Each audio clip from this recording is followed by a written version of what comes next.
The fluorescent lights of the Omega Surrogacy Agency buzzed overhead like accusatory witnesses to my shame.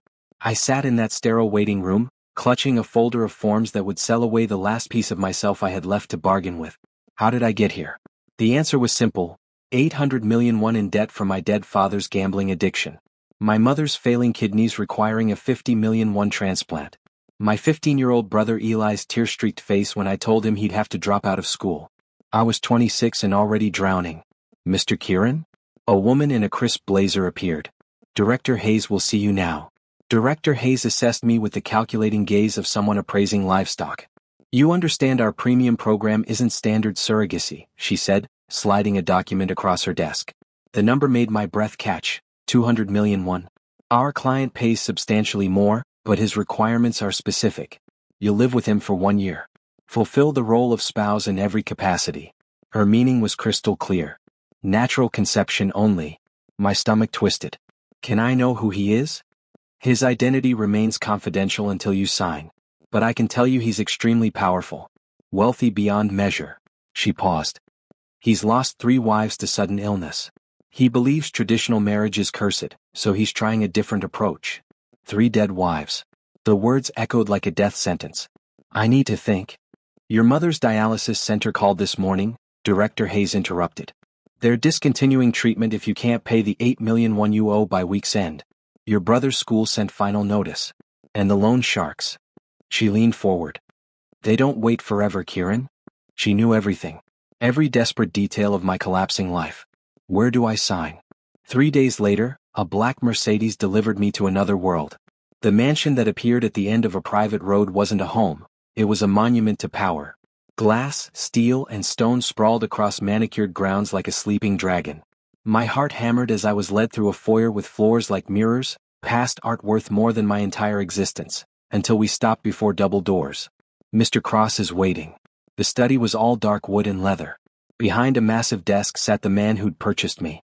Damien Cross was beautiful the way a blade is beautiful. All sharp angles and lethal edges. Jet black hair, a face carved from marble, and eyes like midnight that pinned me in place when they fixed on me. Leave us, he commanded. The silence stretched. He rose with predatory grace, circling me slowly. This close, his scent overwhelmed me, rain and cedar with something darker beneath.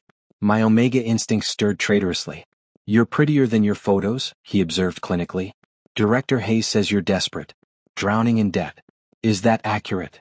Shame burned through me. Yes. Good. Desperate means motivated. Motivated means you won't try to run. He completed his circle. Do you understand what you've agreed to? I'm here to give you a child. You're here to give me an heir, he corrected sharply. There's a difference. I want a son to inherit my empire. I want perfection. I can't guarantee. You'll try again and again if necessary. That's what I'm paying for. His eyes traveled down my body with insulting slowness. You'll live here.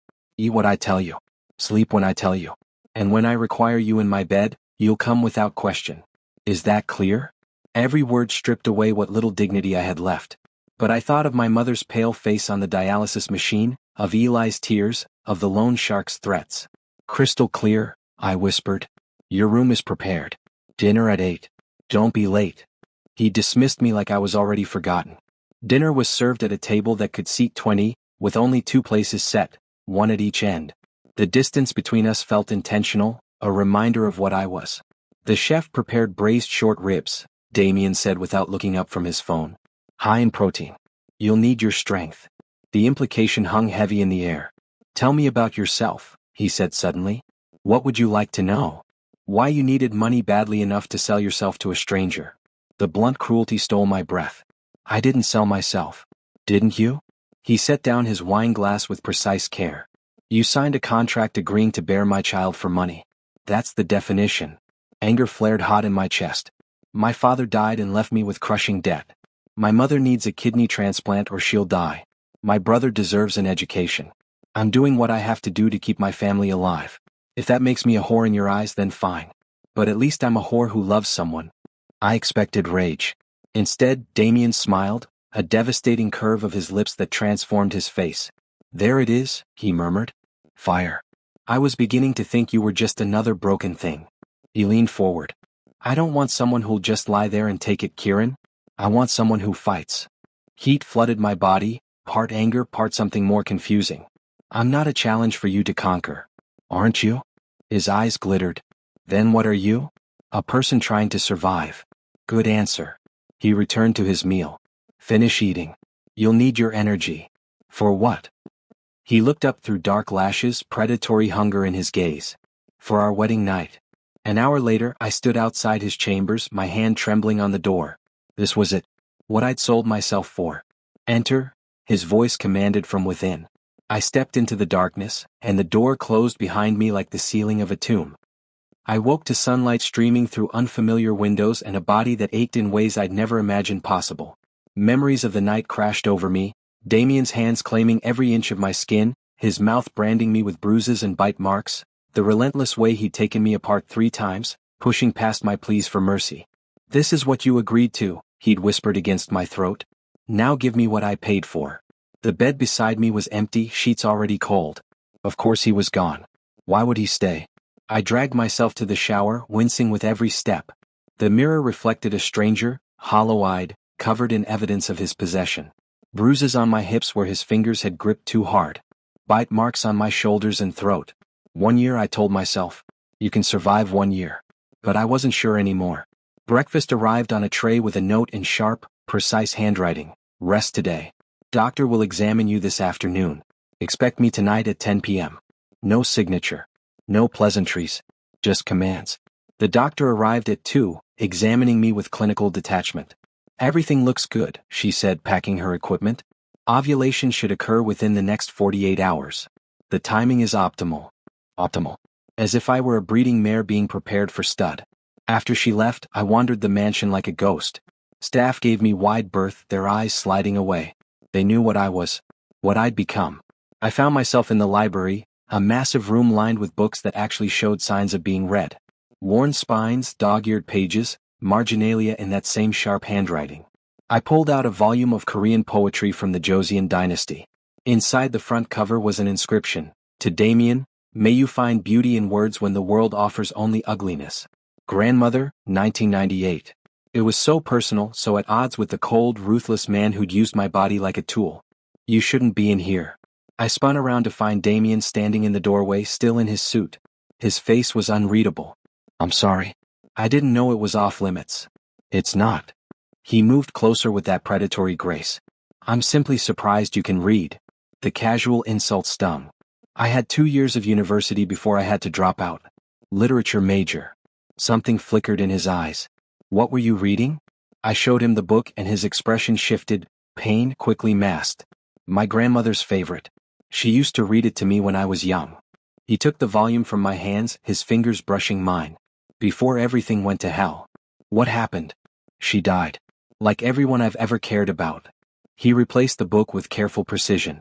That's why I don't care anymore. It's easier that way. I don't believe that. His head snapped toward me, eyes narrowing. You don't know anything about me. I know you kept her book. I know you've read it so many times the spine is cracked. I know, I gestured around the library, that you surround yourself with words and stories even though you pretend nothing matters. For a moment I thought he might strike me. His jaw clenched, hands fisted at his sides. Then unexpectedly he laughed, harsh and bitter. Clever Omega. Dangerous trait. He stepped closer, backing me against the bookshelf. But cleverness won't save you from what I need from you.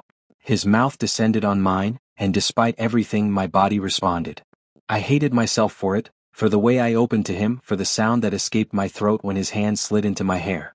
Over the following weeks, our nights developed a strange rhythm. Damien remained demanding, relentless in his pursuit of an heir. But I began noticing contradictions. The way he ensured I ate properly, watching until I finished every meal. How he listened when I talked about the books I'd loved in university, sometimes even discussing them with surprising insight. The volumes that mysteriously appeared on my nightstand. Jane Austen, Haruki Murakami, Ocean Vuong. One morning I received a call.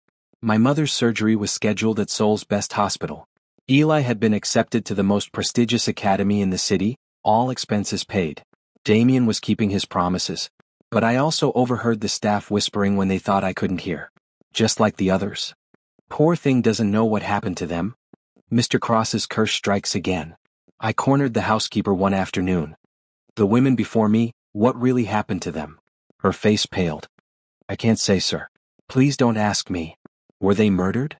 Her silence was answer enough. That night, when Damien came to my room, I was waiting. I want the truth about your previous wives. You went very still.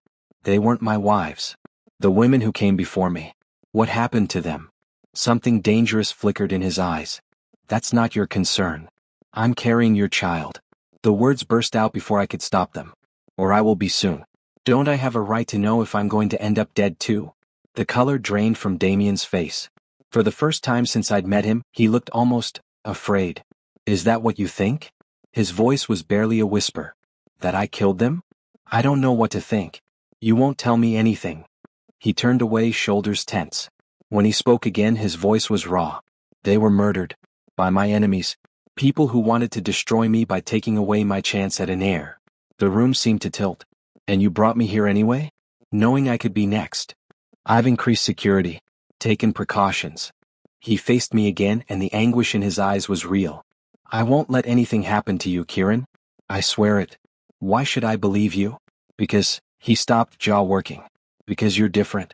And that terrifies me more than any enemy ever could. 6 weeks after signing my life away, I stared at 2 pink lines on a pregnancy test, my hands trembling so badly I nearly dropped it. I should have felt relieved. This meant the contract could end sooner, meant I'd fulfilled my purpose. Instead, terror clawed at my throat, and something else I didn't want to name. Reluctance. Whatever strange connection had developed between Damien and me would shatter the moment I told him. I'd become nothing but a vessel again, carefully guarded until delivery. I hid the test in my drawer and said nothing. 2 days later I found the file. I'd been looking for a book in Damien's study. He told me I could borrow anything I wanted, when a folder slipped from between 2 volumes. Inside were newspaper clippings, police reports, photographs. 3 women. 3 accidental deaths spread over 5 years. Kim Suin, 24, killed in apparent home invasion. Park Minji, 26, died in car accident, brake failure suspected. Choi Yuna, 23, found dead from carbon monoxide poisoning. But tucked behind the official reports were others, private investigator files detailing the truth. They weren't accidents. They were executions.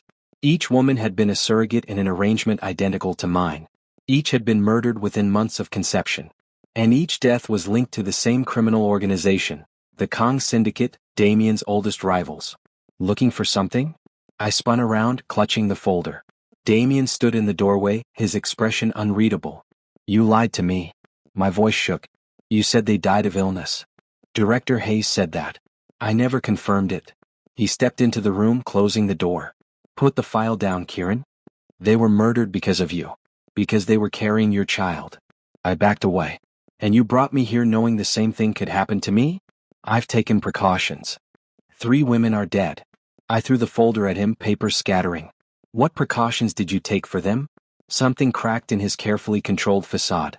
I didn't know. Not until after suing. By the time I realized what was happening, Minji was already... He dragged a hand through his hair. I thought I could protect Yuna. I failed. So you tried again? With me? Yes. The word was harsh. Because I need an heir to secure my empire before my enemies destroy everything I've built. Because the Kong Syndicate has been targeting me for years, and the only way to end this war is to ensure my legacy continues. He moved closer. I chose surrogacy to keep the mothers anonymous, safe. But someone keeps leaking information. There's a mole in my organization. And you thought bringing another lamb to slaughter was the solution? I thought keeping my distance would protect you. His voice rose. I thought if I remained cold, clinical, my enemies wouldn't realize you'd become more than a transaction. His eyes burned into mine. But you're different, Kieran. You push back. You see through me. And I can't maintain my detachment anymore. The confession hung between us, raw and terrible. I'm pregnant, I heard myself say. Damien went absolutely still. A dozen emotions flickered across his face. Triumph, fear, and something that looked almost like joy. How long have you known? 2 days. He crossed the room in 3 strides, his hands framing my face with unexpected gentleness. Why didn't you tell me immediately? Because I knew this would change everything. You'd lock me away like a prize to be guarded. I met his eyes. And I wasn't ready to lose whatever this, I gestured between us, has become. His thumb traced my cheekbone. You're carrying my child. My heir. Nothing is more important than keeping you safe. Even if I suffocate in the process? Better suffocated than dead. He moved me to a safe house that night, a fortified compound an hour outside Seoul with minimal staff and security that made the mansion look unguarded by comparison. No one knows about this location except my most trusted people, Damien said, checking window locks for the third time. You don't leave. Not for any reason. For how long? Until I eliminate the threat. And if you can't? His jaw tightened. I will. 3 days into our isolation my phone rang. Eli's number. Kieran? My brother's voice was high with panic. There are men here. They say they know you. They say. The phone was ripped away. A man's voice came on, cold and amused. Mr. Kieran. We've been looking for you. Your little brother is very chatty. He's told us so much about his generous benefactor. My blood turned to ice. Don't hurt him. Please. He's just a kid. Then perhaps you should come collect him. We'll send you an address. Don't. The line went dead. I turned to find Damien standing in the doorway, his face carved from stone. Put the phone down. They have Eli. I know. I heard. He pulled out his own phone, already dialing. It's a trap. I don't care. He's 15 years old and they took him because of me. Because of me, Damien corrected. The Kong Syndicate is drawing me out. They know I won't let them harm you or anyone you love. Then what do? Something dark and terrifying settled over his features. The ruthless mafia boss I'd only glimpsed before. We end this. Tonight. He made 3 calls, his voice clipped and commanding. Then he turned to me. Stay here. Marcus will guard you. I'm coming with you. Absolutely not. He's my brother. And you're carrying my child. Damien's hands gripped my shoulders. I can save Eli. But I can't do it if I'm worried about protecting you too. Tears burned my eyes. Promise me you'll bring him back. He kissed me then, not with possession or demand but with something that felt dangerously like devotion. I promise. On my life, Kieran. I promise. Then he was gone, leaving me in that safe house with nothing but fear and the terrible realization that I loved him. God help me, I loved Damien Cross. Damien returned at dawn with Eli wrapped in a blanket, shaken but unharmed. My brother collapsed into my arms, sobbing, while Damien stood in the doorway covered in blood that wasn't his own. It's done, was all he said before disappearing into the bathroom. I got Eli settled in a guest room, then found Damien in the shower, watching pink water swirl down the drain. Without thinking, I stepped in fully clothed and wrapped my arms around him from behind. He went rigid. Kieran. Thank you, I whispered against his back. Thank you for saving him. His hands covered mine and I felt him tremble. When was the last time anyone had held him like this? When was the last time he'd let them? The forced isolation that followed changed everything between us. With minimal staff and nowhere to run, we couldn't hide behind formality or distance. Damien barely left my side, his protectiveness bordering on obsessive. He cooked for me, simple dishes his grandmother had taught him. He read aloud while I rested, his deep voice turning poetry into something sacred. Late one night as we lay tangled together, he told me about his childhood. How his parents died in a gang war when he was 8. How his grandmother raised him until cancer took her too when he was 16. I built my empire from nothing, he said, tracing patterns on my growing belly. Clawed my way up through blood and violence. I told myself power was enough. That needing people was weakness. What changed? You. His eyes met mine. You walked into my world with fire in your veins and refused to be broken. You made me remember what it felt like to be human. I wanted to pull away to protect myself. Instead, I pressed his hand against my stomach. Do you feel that? The baby moved. Wonder transformed his face. He leaned down, pressing his forehead to my belly. I promise I'll be better for you, he whispered to our child. Better than I was for your father. Something cracked open in my chest.